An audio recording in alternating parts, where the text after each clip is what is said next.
말씀 히브리서 신약성 히브리 10장 1절 말씀입니다.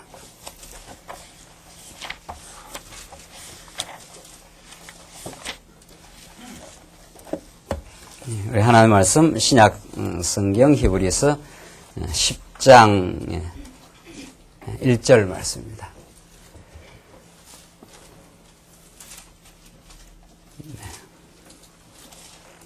찾으신 줄 알고 봉독 드리겠습니다. 히브리서 10장 1절 말씀입니다. 율법은 장차 오는 좋은 일의 그림자요 참 형상이 아니므로 해마다 늘 드리는 바 같은 제사로는 나오는 자들을 언제든지 온전케 할 수 없느니라. 그렇지 아니하면 섬기는 자들이 단번에 정결케 되어 다시 죄를 깨닫는 일이 없으리니 어찌 드리는 일을 그치지 아니하였으리요. 그러나 이 제사들은 해마다 죄를 생각하게 하는 것이 있나니 이는 황소와 염소의 피가 능히 죄를 없이 하지 못함이라. 우선 4절까지 봉독을 드렸습니다. 오늘 우리 찬양대가 어제가 어버이주일이라고 아마 어버이주일에 관한 찬양을 한 걸로 그렇게 보여지는데 우리 신앙 안에서 그 어버이에 대한 그 신앙적 정리 사실은 굉장히 중요합니다. 또 여러분과 제가 다 어릴 때는 자녀로 부모 설하에서 자라지만 하나님 뜻 가운데 우리가 성장하게 되면 어머니, 아버지, 어머니가 다 되고 자녀를 기르는 그런 입장이 있는데 세상에서 어린이날이라 또 어버이날이라 뭐 이렇게 기념하는 거 우리 신앙적으로 그것을 성화해서 받아들이면 참 중요합니다. 신앙생활 하나님을 믿고 살아간다는 그 구체적인 실체가 뭐냐, 구체적인 그 실존적 변화가 뭐냐, 그걸 이렇게 생각을 해보면 우리가 성장한 우리들에게는 이제 뒤에 있는 우리 청년들한테는 앞으로 될 일이지만 이미 그 부모가 된 우리들에게는 신앙적 아버지, 신앙적 어머니가 되는 것처럼 중요한 게 없습니다. 여러분들이 교회 나와서 말씀 듣고 교회 와서 직분을 수행하고 뭐 교회 봉사를 하는데 그거 뭐 말할 것도 없이 소중하고 중요한 일이지만은 우리 남자로 말하면은 참 신앙적으로 건강한 아버지가 되는 것, 또 좋은 신앙적 남편이 되는 것. 여자로 말하면은 아들 앞에서 자기가 하나님의 부르시는 그 어머니가 따뜻한 어머니가 되어가는 것. 뭐 그것처럼 신앙에서 중요한 것이 없습니다. 또 남편 앞에서 좋은 신앙적인 그런 그 아내가 되는 것. 그것이 여러분과 저에게 가장 1차적이고 또 성장해가는 그 중요한 거점입니다. 그것을 점검하고 거기에 변화가 없이 우리 신앙은 자라지 않습니다.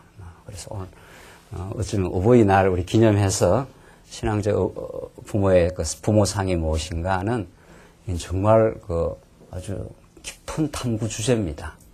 여러분과 제가 이렇게 복음을 들어도 우리의 무의식의 세계, 우리가 살아왔던 지난 유교적 전통에 잘못 임박여 있는 아버지상, 어머니상이 있습니다. 아버지의 그 무뚝뚝하고 뭐 권위적인 아버지상, 유교적인 그런 아버지상이 있다면은 그건 진리 안에서 바뀌어져야 되는. 또 어머니상, 세속적 가치로 똘똘 뭉쳐있는 오늘 한국의 어머니상. 자녀 키우는 게 마치 공부 잘 시키는 게 자녀한테 할 수 있는 모든 헌신인 것처럼 한다면은 그건 기독교적 어머니상이 아닌 거죠. 이런 것들은 굉장히 중요한 주제들입니다. 오늘 특별히 우리 찬양대가 어버이에 관한 그 찬양을 해서 우리가 다음 기회에, 다음 기회로 넘어가지, 다음은 너무 멀고 오늘 이 시간 바로 이렇게 한번 정리해 볼 필요가 있습니다.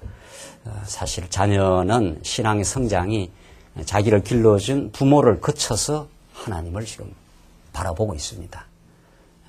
굉장히 중요합니다. 때로는 굉장히 심각합니다. 부모상을 여과해서 아버지를 하나님 아버지를 지금 이해하고 있습니다. 그래서 고아가 하나님 아버지에 대해서 신앙생활을 하기 굉장히 어렵다는 겁니다. 물론 하나님의 놀라운 역사 가운데 할 수 있는 거지만은 왜? 육신적 아버지를 모셔보지 않았기 때문에, 그의 육신적 사랑을 깨달아 보지 못했기 때문에 사실은 하나님 아버지라 하는 감이 어떤 면에서는 좀 잘 안 온다는 겁니다. 그러나 물론 하나님 은혜로 어떤 역경, 어떤 어려움이 있어도 하나님은 우리를 깨닫게 하십니다. 오히려 더 큰 은혜를 베풀 수가 있습니다. 그러나 제가 이제 일반적인 케이스를 이야기하는 겁니다. 그만큼 여러분과 제가 이렇게 말씀을 들었다 했을 때는 신앙인으로서 건강한 아버지로 우리가 자라간다. 또 건강한 어머니로, 좋은 어머니로, 신앙적 어머니로 자라간다. 이런 것들은 너무 중요한 주제입니다. 사실은.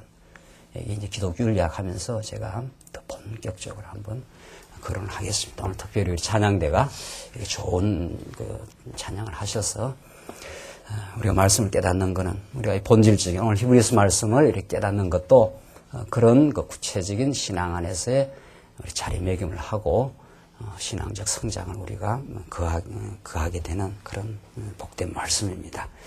여러분 오늘 연대에서 설교하니까 아주 너무 좋으네요. 지난 시간에는 물론 우리 일본 성도들은 얼굴 보고 신앙 제가 말씀 전개했지만 우리 광역의 성도들은 내가 여러분은 제 얼굴을 화면에서 봤는데 저는 여러분들 얼굴을 못 봤지 않았어요? 그러니까 깜깜하더라고요. 야, 이 참 서로 얼굴 보고 사는 게 이렇게 좋은 거구나 이런 걸 제가 느꼈습니다. 아마 우리 광역의 식구들 말씀 듣고 있겠지 하고 제가 이제 말씀을 전했습니다만은 여러분 저는 여러분의 얼굴을 볼 수 없으니까 아마 이제 세월이 더 지나가면 제가 해외에서 강론할 때 우리 광야교회 성도들 얼굴도 이렇게 볼 수 있는 화면이 뜨면 얼마나 신비할까. 우리는 정말 놀라운 하나님의 은혜의 세계 속에 살고 있습니다. 세상에 해외 가서 말씀을 전가한 걸 여러분이 직접 실황으로 복음을 들을 수 있다는 것 참 정말 놀라운 하나님의 이 시공간을 이제 하나님께서 초월하게 하시고 하나님의 은혜의 복음 속에 저희들 살게 하시는 큰 은혜가 정말 있습니다. 이 은혜를 여러분이 저가 지금 누리는 게 중요합니다. 집에 가서 누리려 하지 말고, 연기하지 마시고, 집에 가서 생각해보자. 이러고 있다가 세월 다 간다는 겁니다. 그러지 말고 지금 감격하고 깨닫고 감동하고, 정말 이게 우리는 기이한 놀라운 세상에 살고 있구나. 하나님의 말씀을 우리가 이런 여러 매체들을 통해서 우리가 이 시대에 지금 깨닫고 있구나. 이걸 깨닫는 게 중요합니다. 연기하지 마십시오. 집에 가서 생각해 보겠다. 이러면 늦습니다. 집에 가면 애새끼 울고 여러분들 애새끼는 안 울 것 같은데 복잡한 일 많고 지금 깨닫고 이게 정말 놀라운 언약 성취의 역사. 살아계신 하나님. 지금 여러분들 지금 말씀에 전 존재적으로 부딪히고 깨닫는 게 중요합니다. 집에 가서 생각하면 늦습니다. 자, 오늘 우리 히브리서 말씀 10장 1절 사역의 우월성의 결과. 우리 지금까지 예수님의 사역이 얼마나 우월한가?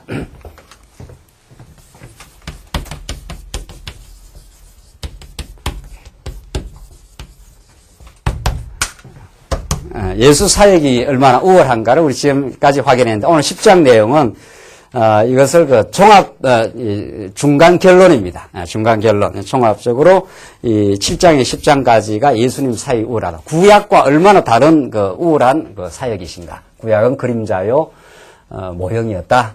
그것은 구약도 역시 복음을 이제 가르쳐 주긴 했지만 방식에 있어서는 예수님이 진짜로 당신이 스스로 제물로 오셔서 영원한 제사를 드리시고 하나님 보좌 우편까지 정말 성천하신 이런 실체로서 진짜로 실체라는 말이 좀 이렇게 딱딱한 말이라면 진짜 배기로 진짜로 예수님이 이 땅에 이루신 그 은혜 가운데 우리가 살고 있다. 이것을 히브리서가 가르쳐 줍니다.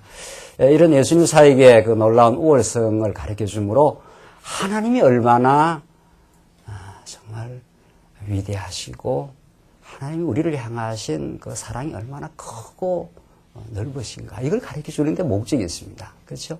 결국 성경은 우리의 전 존재로 다 찬양을 해도 다함이 없는 분 시편의 찬양을 보면 우리 여호와 하나님을 찬양하라. 우리 여호와 하나님을 자랑하라. 우리 여호와 하나님을 노래하라. 이런 말들이 시편 후반부에 가면 시편 쓴 기자들, 다윗을 비롯한 고라 자손들 등등등등이 역사, 언약 성취의 역사를 통해서 하나님이 얼마나 위대하시고 언약을 하고 정말 그 언약의 말씀이 땅에 떨어지지 않고 그대로 역사 가운데 도도하게 실현해 가신 인간은 그 역사 성취, 언약 성취 가운데 끊임없이 배반하고 비틀거리고 헛짓하고 뭐 이게 인간의 그 인류의 역사 아닙니까? 아담 타락 이후 인류가 하는 일이 그런 일이지만은 아브라함이 그랬고 뭐 다윗이 그랬고 뭐 대표적인 주자들 말이죠. 구약에.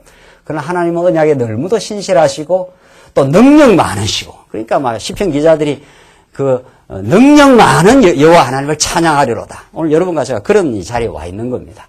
오늘 예수님의 사역을 통해서 구약의 그림자적 방식하고는 비교 안 되는 진짜로 실체로 보여주시는 예수님의 사역을 들여다보면은 그의 제사 사역을 들여다보면 여러분 제가 마음에 그 짐을 지고 있는 것들이 참 많습니다. 이 복음을 복음답게 우리가 깨닫지 못하면 지난 삶 속에서 우리가 실수했는 거, 범죄했는 거, 갈등했는 거 이런 것들을 이 무의식의 세계 속에 의식적으로는 좀 생각하고 싶지 않는 그런 그 죄책감들 이런 이 온갖 것들이 우리 마음속에 우리를 사실은 알게 모르게 괴롭힙니다. 알게 모르게. 그래서 자기도 모르게 화가 나고 자기도 모르게 어떤 사람이 보면 분노하고 이런 그 인간의 그 죄악의 실상 이 모든 것들을 예수 그리스도가 십자가 위에서 그 예수님이 이 땅에 오셔서 하신 사역 그 가운데 특별히 히브리서는 그 제사 사역이 얼마나 우월한가. 그가 인류의 모든 언약 백성들의 모든 죄를 십자가로 완전히 정리해버렸다. 다시는 죄를 기억지도 않는다. 이게 오늘 10장, 예. 지금까지 했던 7장, 8장, 9장에 나오는 그 말씀들을 총 정리해서 압축해가지고 압축판을 이게 10장에서 보여주고 있습니다. 그래서 이 히브리서 예수님 사역의 우월성 이렇게 하면은 너무 먼 이야기처럼 보인단 말이죠. 예수님 2000년 전에 그러셨는가 보다. 정말 그러면 우리가 불행해지지 않습니까? 예. 예수님 2000년 전 보지도 못했는 예수님이 뭐 어떻게 했는지 뭐 그랬는가 보다가 아니라 그렇게 2000년 전에 하신 그 놀라운 사역은 여러분과 저의 삶의 구체적인 실존을 파고 들어오는 말씀입니다. 여러분과 제가 오늘 죄악의 몸을 가지고 어떤 일을 염려하고 때로는 갈등하고 때로는 무의식적으로 우리가 괴로워하는 어떤 일들 이 실존의 상황 속에 이 말씀이 결코 무관하지 않는 말씀이라 그렇게 성령께서는 우리 안에 찾아오셔서 깨닫게 여러분과 저를 인도해 가십니다. 자, 오늘 10장 내용이 얼마나 그 복된 말씀인가. 1절로 4절, 율법의 제사로는 언제든지 온전하게 할 수 없다고 한다.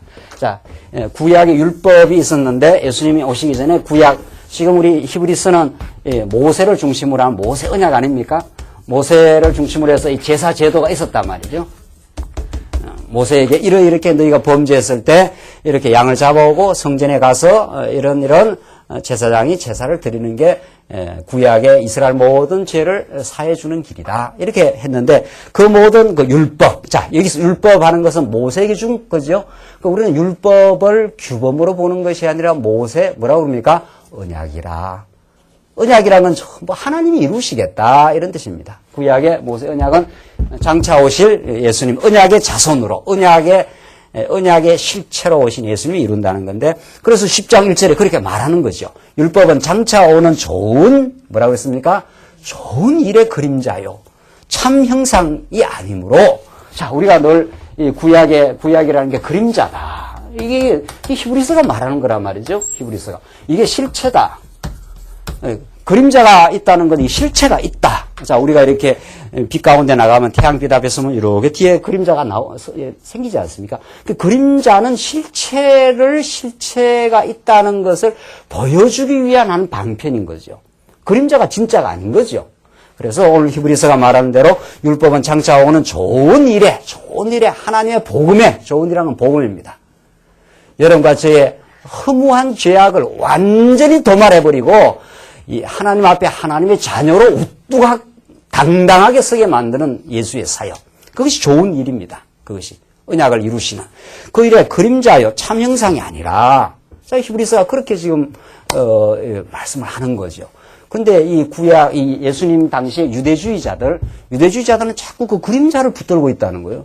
야, 이 그림자대로 해야 된다. 그림자 성전이 중요하다. 제사장이 얼마나 중요한 역할을 했나. 이렇게 자꾸 바리새인들, 이 사두개인들 이런 자들은 껍데기 이제 예수님 오므로 예수님 안에서 다 소멸될 성취되고 소멸될 구약의 그림자적인 율법을 지금 붙들고 있는 거죠. 그러니까 히브리서 기자 그거 아니야. 그렇게 되면 진짜 예수님을 제대로 못 깨달아. 예수님을 못 깨닫는 건 하나님을 하나님답게 알지 못해. 이런 거죠. 그래서 지금 유대교만 2000년이 지나갔는데도 지금 유대교를 믿는 사람은 아직도 안식을 지킵니다. 토요일 날.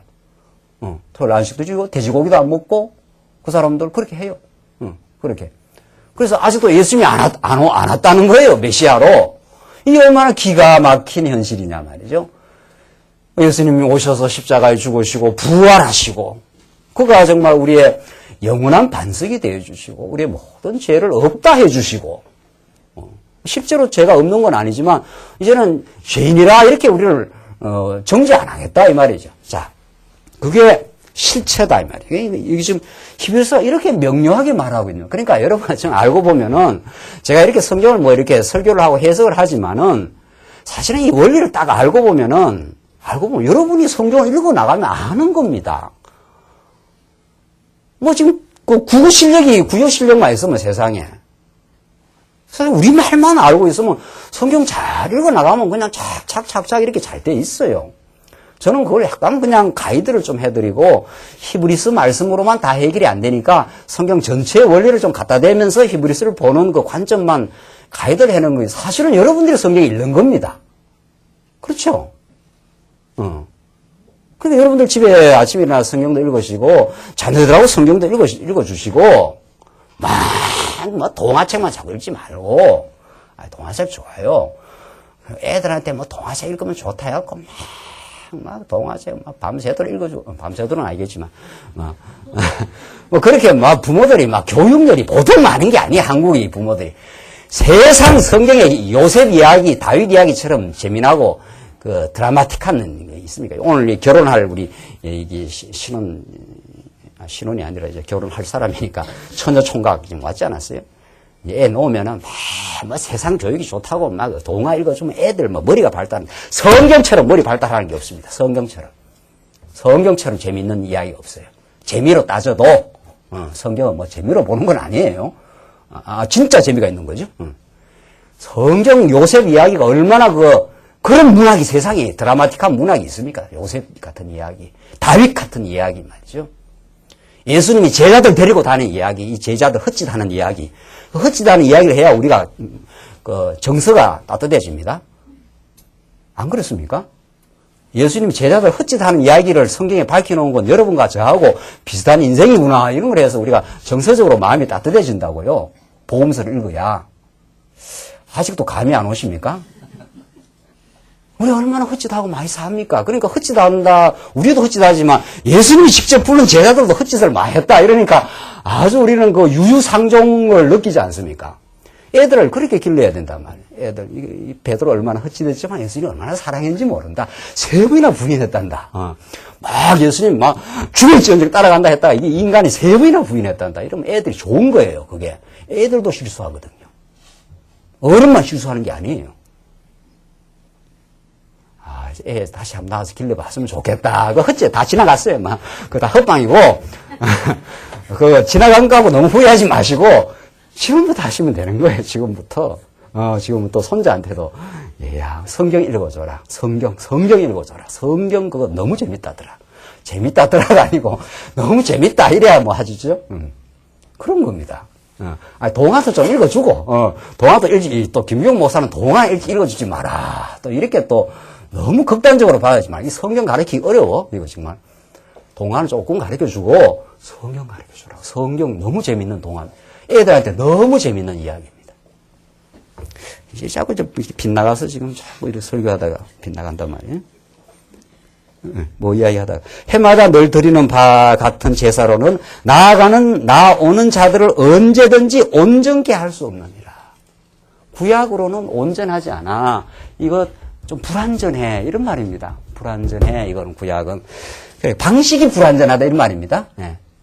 방식이. 그래서 2절. 그렇지 아니하면 섬기는 자들이 한 번에 정결케 되어 다시 죄를 깨닫는 일이 없으리니 어찌 드리는 일을 그치지 아니하였으리요.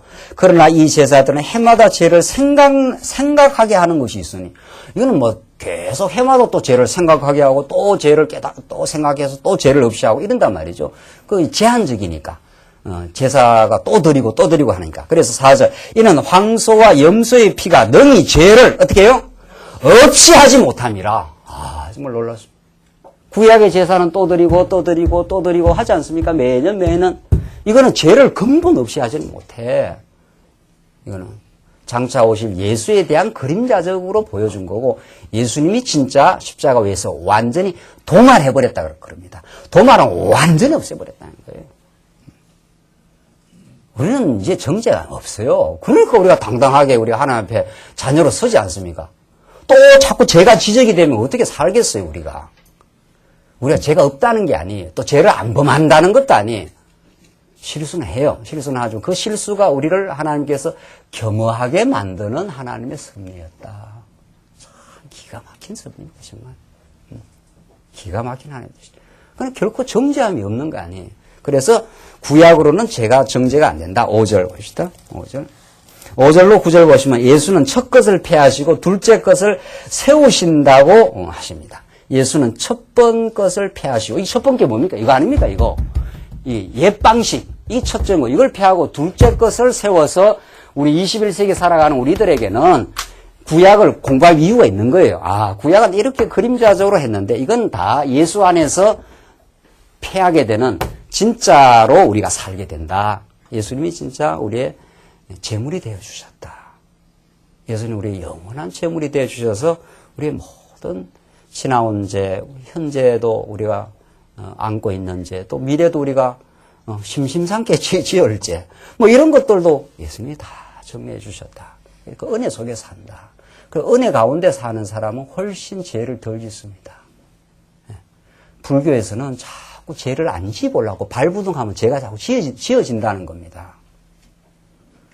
여러분과 제가 은혜 속에 살면, 하나님의 사랑 속에 살고, 그의 말할 수 없는 긍휼과 자비하심 속에 살면 왜 자꾸 죄를 짓겠어요? 그렇지 않나요? 여러분들 오늘 이렇게 말씀 나와서 들으시고 서로 위로하시고 진리 안에서 기쁨을 나누고 이렇게 살면 훨씬 죄가 덜 지어집니다.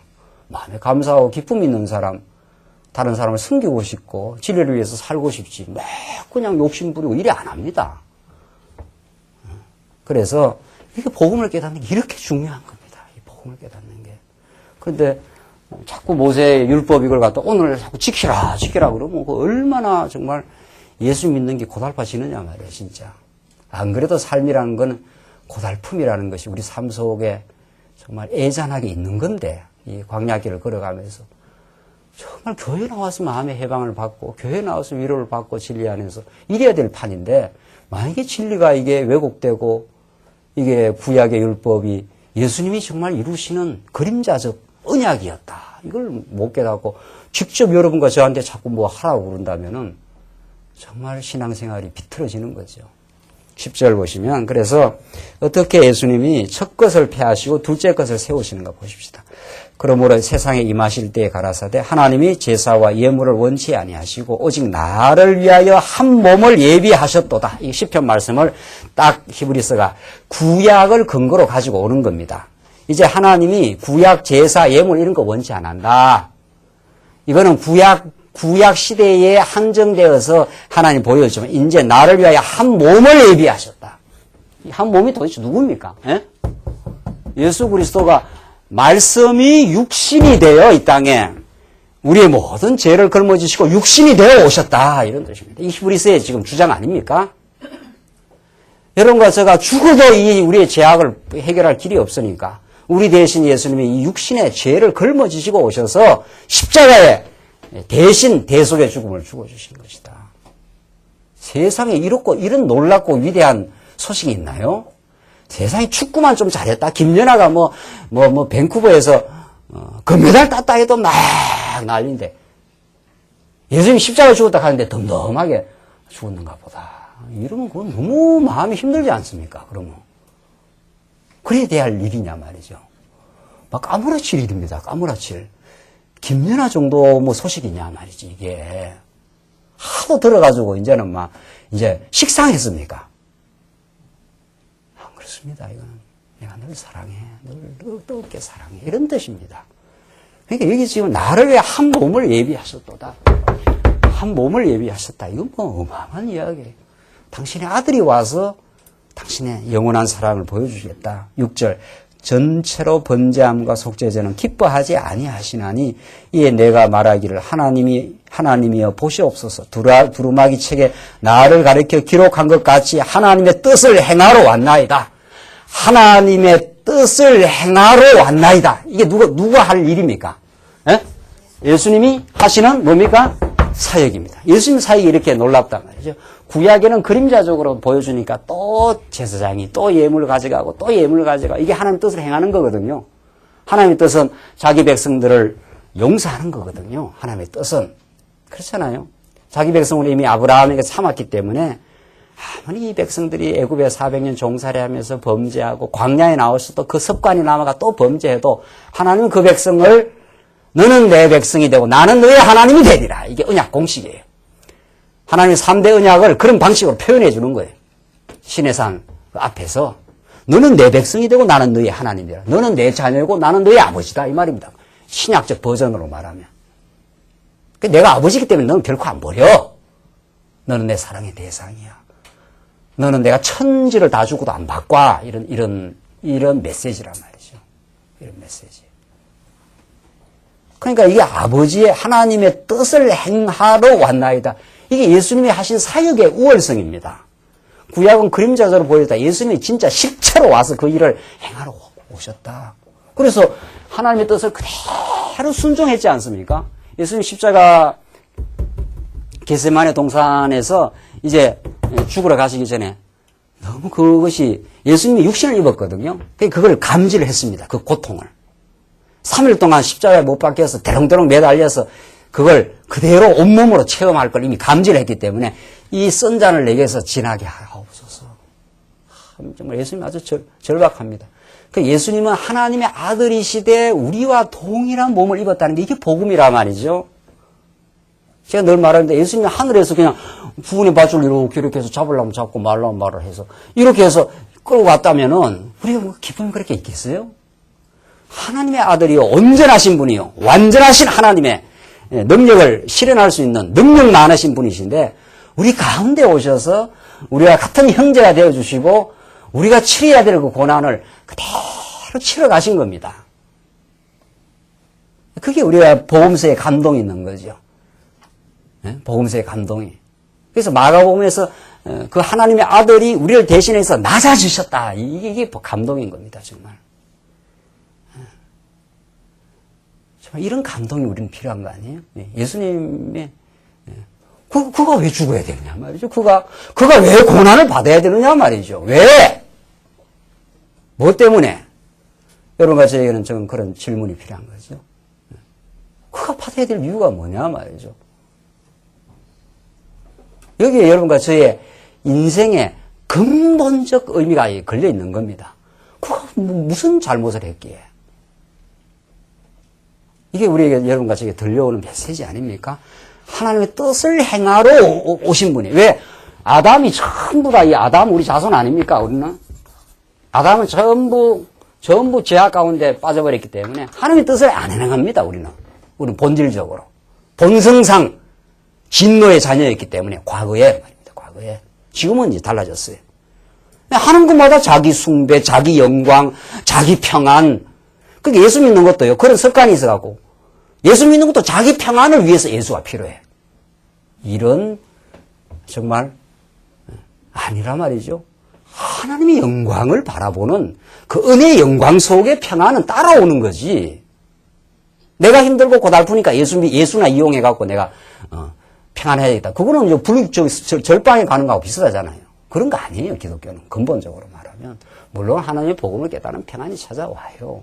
평안이 어떻게 없이 우리가 예수 믿는 기쁨을 누리겠어요? 그러나 그 자기중심적 신앙이 아니라 이 말입니다. 하나님은 어떤 분인가? 이게 여러분과 저의 주 관심사입니다. 도대체 하나님이 어떤 분이길래 내한테 고난도 주시고 내한테 위로도 하시는 분인가? 그 하나님이 어떤 분인가? 어떠하신 분인가? 이게 여러분과 저의 주제입니다. 영원한 주제입니다. 그 보조 주제들이 뭐 평안도 있고 뭐 교회 봉사도 있고 선교도 있고 뭐 있는 거예요.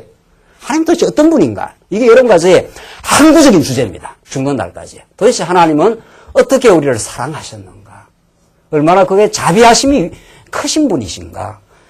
예수님이 하나님의 뜻을 이 땅에 행하러 오심으로 하나님이 어떤 분인가를 지금 보여주고 있는 거예요. 우리 하나님이 얼마나 놀라운 분인가를 지금 이렇게 보여주고 있는 거예요. 하나님 보내신 그 예수 그리스도를 통해서.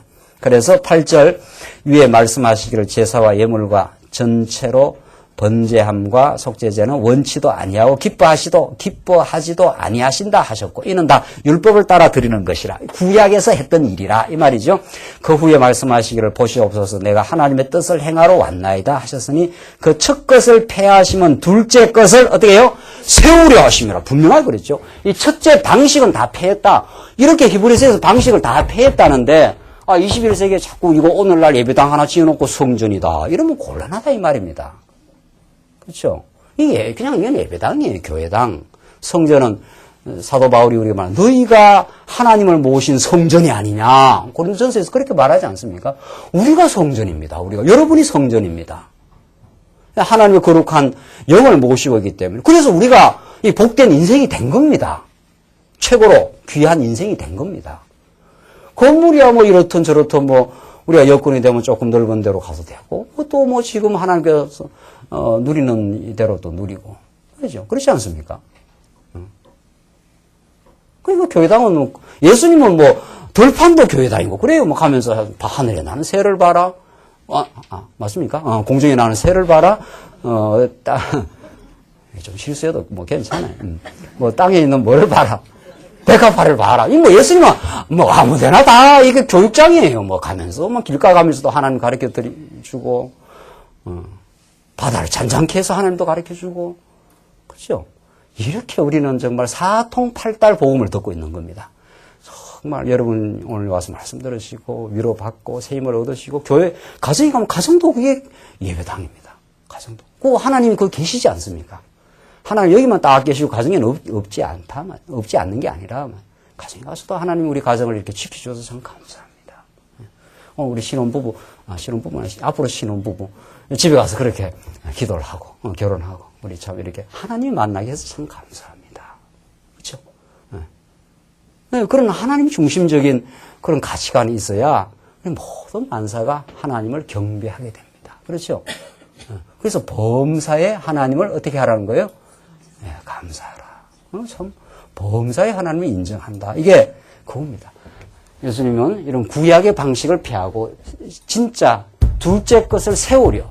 그래서 예수님이 우리의 삶에 참된 영원한 제사장으로 서주셨다. 우리 대신. 그래서 휘장을 열고 그 하나님 계신 보좌 지성소로 나아가셨으므로 우리도 그 나아가게 하신다. 이런 뜻입니다. 얼마나 이게 시원시원하고 놀라운 복음을 우리가 듣고 있느냐 말이죠. 그래서 10절 보시면 10절로 14절 보시면 예수는 단번에 영원한 제사로 온전하게 하신다고 합니다. 예수님은 단번에 영원한 제사입니다. 또 하고 하는 게 아니라 구약식으로. 이 뜻을 쫓아 예수 그리스도의 몸을 단번에 들이심으로. 이게 좀 중요한 겁니다. 예수님 다시 오셔서 다시 죄를 위해서 십자가에 안 죽으셔요, 이제는. 왜? 단번에 해서 영원하게 그 영원한 사랑을 우리에게 확증해 주셨기 때문에. 이 단번이라는 게 중요한 거예요. 단번에 들이심으로 말미암아 우리가 거룩함을 얻었노라. 거룩함을 어떻게 해요? 얻을 것이 아니라 어떻게 해요? 노라. 우리는 거룩한 성도가 된 거예요. 그리고 여러분과 제가 성도라 부름을 받지 않습니까? 거룩한 물이라 이런 뜻입니다. 그렇죠? 거룩한 무리가 된 겁니다. 우리 내면은 죄악이 있어도 하나님이 다 깨끗하게 씻어줬습니다. 그래서 하나님 앞으로 거룩하신 하나님 앞으로 나오는데 조금도 부족함이 없습니다. 조금도 부족함이 없습니다. 그 하나님의 사랑의 그 면전 앞으로 나오는데 두려워할 거 없고, 아이고 지난 주일날 이렇게 내가 범죄하고 어리석은 헛짓을 했는데 괜찮아요. 그거 그대로 고백하면 됩니다. 하나님 내가 이렇게 아직 믿음이 부족해서 실수했습니다. 그러면 하나님 우리를 다 안아주신다는 거 아닙니까? 고백만 하면. 우리에게 필요한 건 고백일 뿐이지 정죄를 받지 않습니다. 자, 정말 복음입니다. 우리가 거룩함을 얻었노라. 얻었노라. 어떤 흉악한 죄를 우리가 과거에 지었어도 하나님 우리를 거룩하다 이렇게 봐주신다는 겁니다. 복음입니다. 정말 이게. 11절 제사장마다 매일 서서 섬기며 자주 같은 제사를 드리되 이 제사는 언제든지 죄를 없게 하지 못하거니와 오직 그리스도는 죄를 위하여 한 영원한 제사를 드리시고 하나님 우편에 앉아서 제사만 드린 게 아니고 성천하셔가지고 부활 성천하셔가지고 어디에 앉았어요? 하나님 우편에 앉았다. 하나님 우편이라는 건 하나님과 동등 권세다 이 말입니다. 예수님이 이렇게 어마어마한 분입니다. 천지를 창조하시고 온 우주 만물을 주재하시는 분이시다. 이런 분이 우리를 위해서 지금 와서 죽어주신 분이다. 이게 지금 10장에서 예수님 사역이 얼마나 우월한가, 이런 예수 안에 우리가 살고 있다. 이런 뜻이란 말이죠. 네. 그래서 13절 그 후에 자기 원수들로 자기 발등상이 되게 하실 때까지 기다리시나니, 이 원수들이 아직 남아있지 않습니까? 이 세상의 사단 권세들을.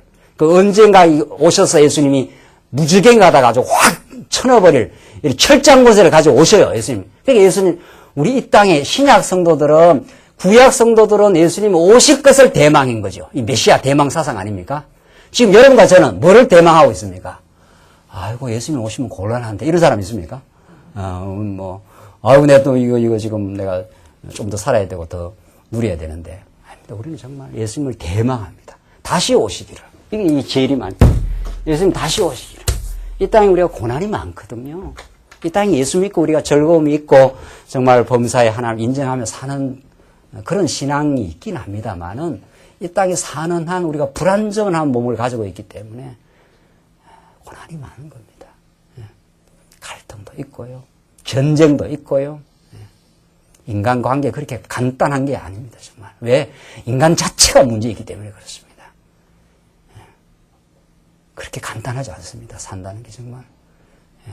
한 인생이 자라고, 한 인생이 자라서 성인이 돼서 결혼을 하고 자녀를 낳고 그 자녀를 키우고 장년에 이르고 노년에 이르겠다는 게 정말 간단한 일이 아니지 않습니까? 저보다도 훨씬 더 많이 사신 우리 연세 많으신 우리 성도님들 정말 한 인생 진리에 붙들리지 않았을 때 얼마나 우리가 참 간단하지 않는 인생을 지금 우리가 살고 있는데 정말 예수님이 다시 오셔서 하나님 우리가 믿음 안에 살게 해서 감사하고 다시 오셔서 이 모든 죄악의 권세를 다 처복종시키고 새하늘과 새 땅에서 정말 영원한 영광에서 살기를 원합니다. 이게 여러분과 제 마지막 소원입니다. 알고 보면. 이 소원이 있기 때문에 우리가 오늘의 역경, 오늘의 부조리함, 오늘의 시련들을 우리가 견디고 나가는, 인내할 수 있는 근거입니다. 정말 예수님이 자기 원수들로 자기 발등상이라는 게 딱 그 발로 짓밟아 버린다 이런 뜻입니다. 사단 권세를. 그렇게 예수님이 다시 오셔요. 우리의 땅에서 눈물도 흘리고 예수님이 다시 오신다 말이에요. 다시 오신 그분이 있다. 주 예수여 어서 오시옵소서. 우리가 하나님 주시는 믿음으로 잘 싸워가게 하시고 최종 승리를 예수님이 우리가 믿음 안에서 승리를 구가하기는 하지만은 최종적 승리를 하나님께서 이루어 주시옵소서. 이게 우리 예수 믿는 사람들 미래에 대한 불변의 소망입니다. 불변의 소망. 이런 소망이 있어야 오늘을 잘 견뎌내는 거죠. 정말. 14절 저가 한 제물로 거룩하게 된 자들을 영원히 온전케 하셨느니라. 아 정말 예수님이 우리를 뭐 영원히 온전케 해버렸다는 거예요. 영원히. 그래서 여러분과 저는 믿음은 부족한 게 있어요. 믿음은 성장을 합니다. 믿음은 계속 중요하게 성장하지만 우리의 존재 자체는 온전하게 되어버렸습니다.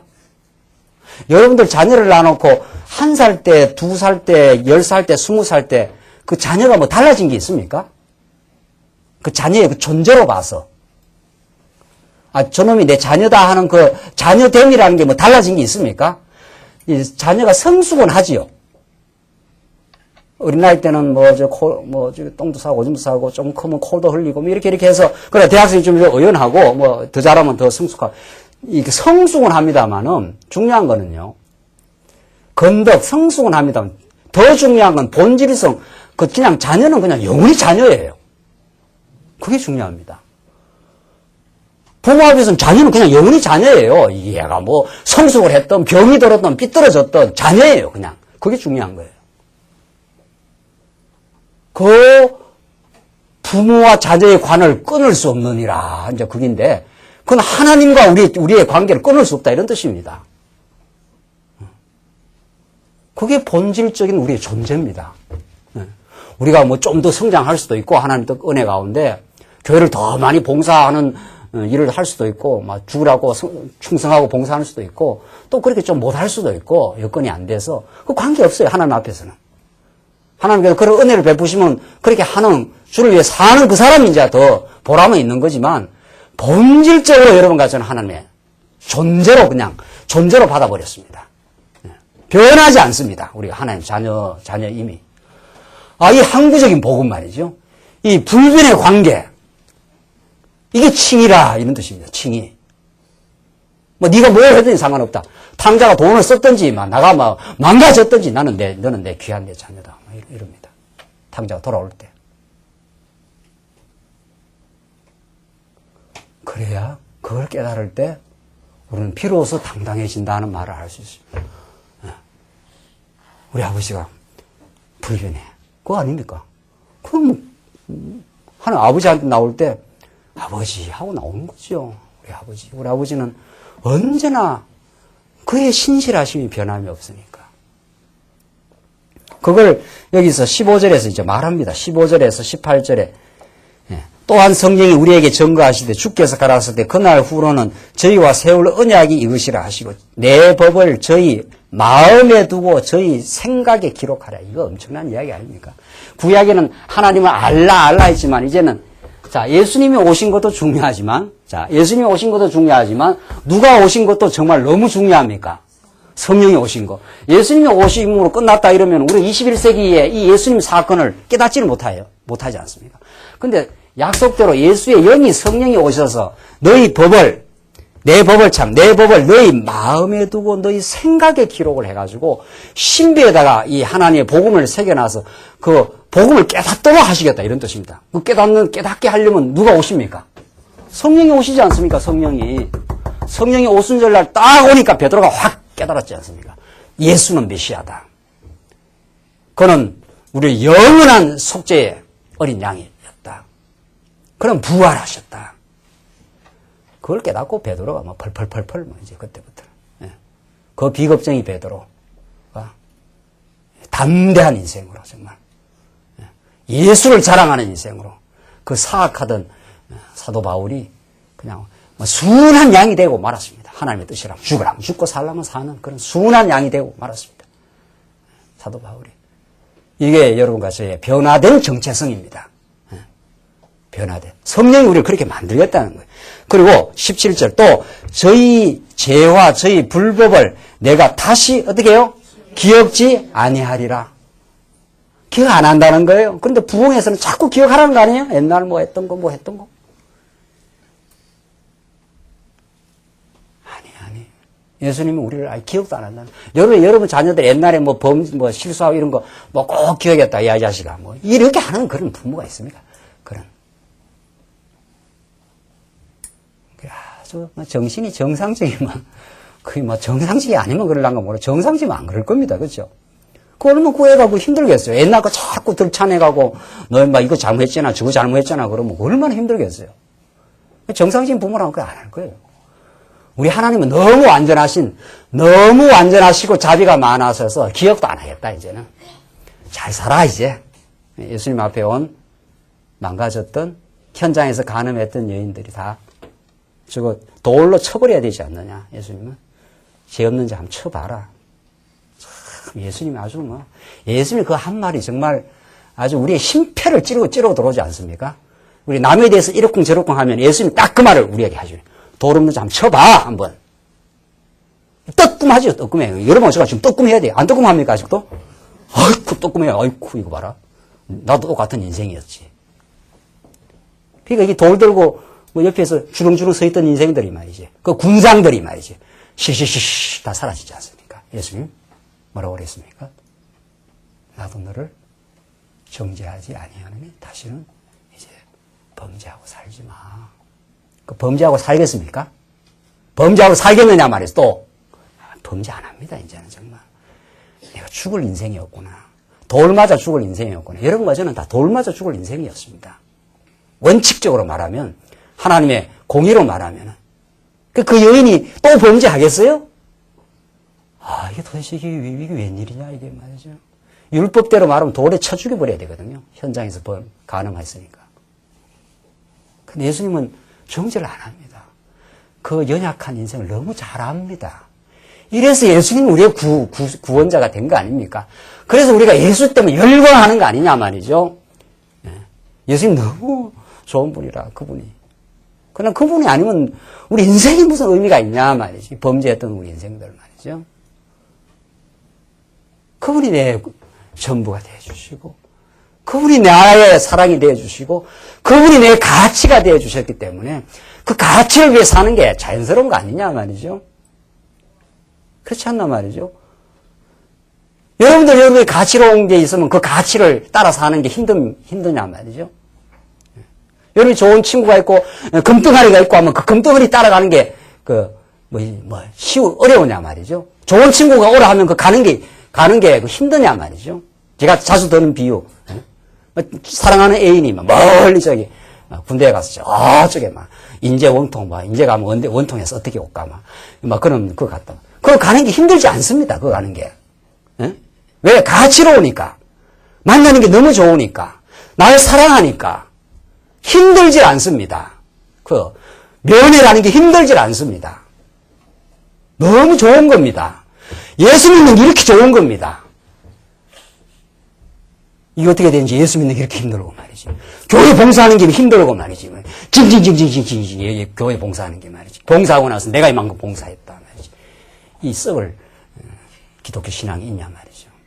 예수 믿는 게 좋은 거고 예수 따라가는 게 너무 좋은 거고 그가 부르시면 너무 좋은 겁니다. 그가 부르시면 그가 면회오라 하면 너무 좋은 겁니다. 그 고달픈 길이 아닙니다.